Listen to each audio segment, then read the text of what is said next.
মূলত আমার যেটা কথা, আমাদের পার্টিরও কথা, আমরা এই ব্যাপারে এসপি হাওড়াকে আমরা বলেছি, ডিএম হাওড়াকে বলেছি, এডিএম এলআরকে বলেছি এবং বিএলআরও এদের বলেছি। আমাদের 33টা মৌজা পাঁচলা ব্লকে এবং পাঁচলা বিধানসভার 15টা অঞ্চলকে যদি দেখা যায়, ইসলামপুর, পাঁচলা, ওই চারটে যাবো, দেবীপুরের 4টে অঞ্চল, যা হাওড়া আমটা রাস্তার করতে চলে গেছে 10 নম্বর পর্যন্ত।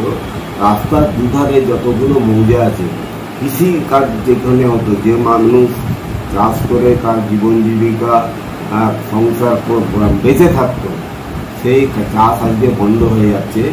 জোর করে জমি মাফিয়া শাসক দলের একটা বড় অংশ এই ঘটনার সাথে যুক্ত আছে। পুলিশ নীরব দর্শকের ভূমিকা করে। মানুষ অসহায় বোধ করছে। মানুষ যদি বলে যে আমার জমি দেওয়া হবে না, আমি দেবো না, আমি চাষ ওই জমিটাই আমার বাবা মা, ওর উপরই নির্ভর করে আমি বেঁচে আছি, তার রাতারাতি তার জমির উপর আপনার দিয়ে দেওয়া হচ্ছে, মাটি বা ছাই ফেলে দেওয়া হচ্ছে, দিয়ে থাকে একটা যা দাম তার 4 ভাগের 1 ভাগ দাম দিয়ে দেওয়া হচ্ছে, দিয়ে বলছে তুমি তোমার জমিতে করছে দাও, রেজিস্ট্রি করে দাও, নাহলে তোমার খুনের পর্যন্ত হুমকি দেখাতে আমরা দেখেছি। এই জিনিস সারা পাঁচলা 33টা মৌজা, ইতিমধ্যে প্রায় 13টা মৌজা, 23টা মৌজা একেবারে এই কৃষিকাজ উঠে গেছে। আপনারা ধরে ধরে যদি আমি আপনাকে বলি, শ্যামচক হচ্ছে আমাদের 1 নম্বর মৌজা বনবিষ্ণু, সেখান থেকে একেবারে মানে শাহাপুরের ফয়জাপুর পর্যন্ত, মানে শাহাপুর পর্যন্ত যদি দেখি, সবটাই কিন্তু আজকে আমাদের এই যে শাহাপুরে যেখানে কান্ট্রি রোড হয়েছে, এটাও আমাদের পাঁচলা ব্লকের মধ্যে। সুতরাং প্রায় 23টা মৌজা আজকে কৃষিকাজ বন্ধ। এবং এখনো বহু গ্রাম ছিল, বহু মৌজা ছিল, সামন্তী গ্রাম, সেই গ্রামের বেশিরভাগ মানুষ চাষের উপর নির্ভরশীল ছিল। আপনার জুজাসা, দিঘির পাড় চাষের উপর নির্ভরশীল ছিল।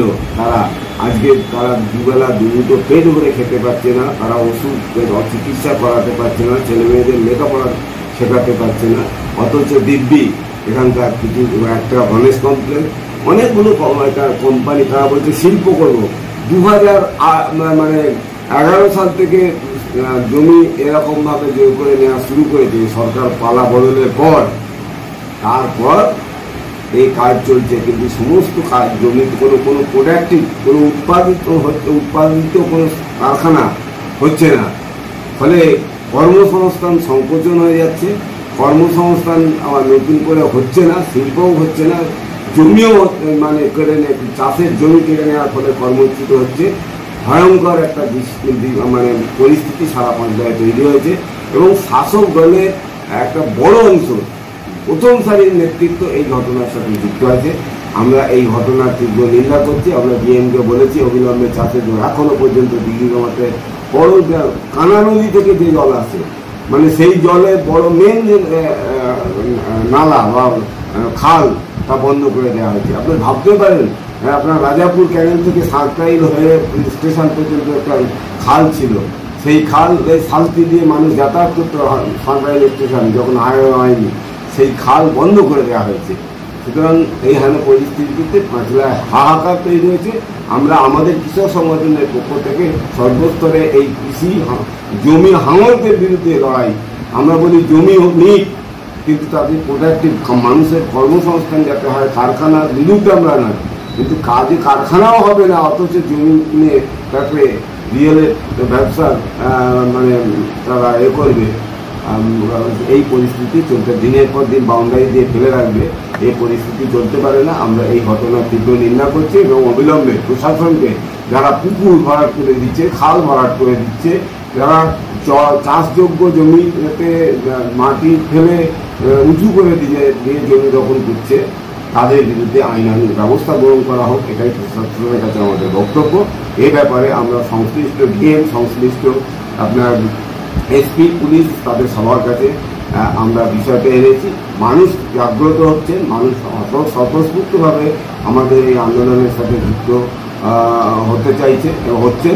আমি দিঘির পাড়ে আমি বিভিন্ন জায়গায় যখন দেখেছিলাম, তো এখানে দেখবেন পুরাই মৌজায় রাস্তায় 1 হাঁটু জল। এখন তো বর্ষা নামেনি, বর্ষা এখন আসেনি, কিন্তু সেখানে 1 হাঁটু জল।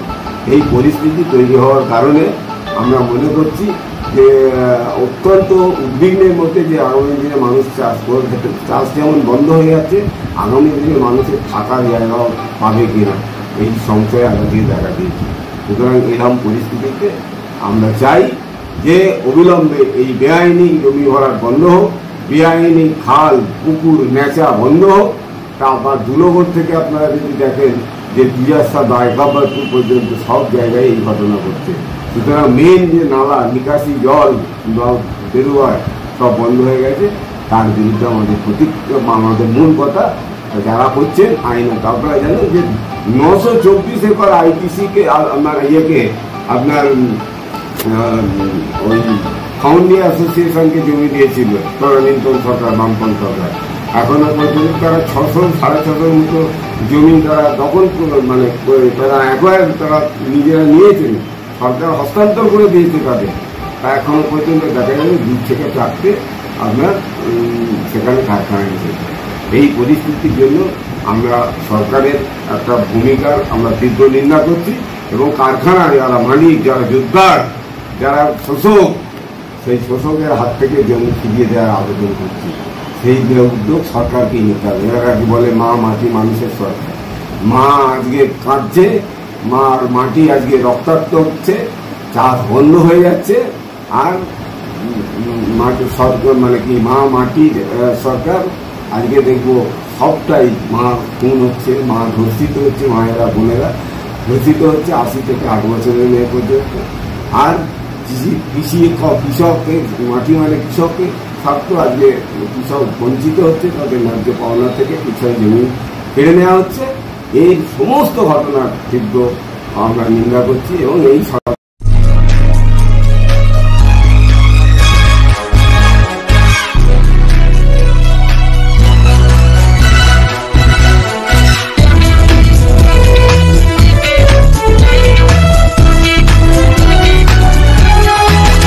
আপনারা দেখছেন এনপিএস নিউজ, সবার সাথে সবার মাঝে।